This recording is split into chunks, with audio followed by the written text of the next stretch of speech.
Rồi. Ông đợi trở thích đéo thôi. Ông đợi trở thích. To lên hết. Rồi. Hoặc nãy mua to Rồi. lên. Từ từ. Đừng có lên chủ lên sát, rộng lên. Rồi. Được thôi. Thôi. Đó.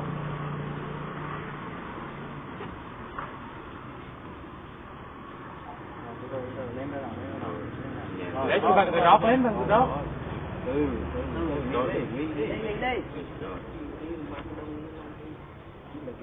Lấy chân thì mình nữa. Rót hết. Rót chưa hiếm.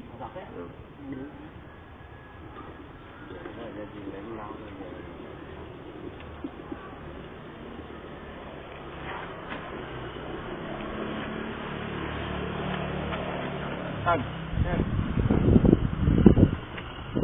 Xối xối. Rồi em nói. Rồi. Rồi, thôi, được rồi. Rồi, đây rồi.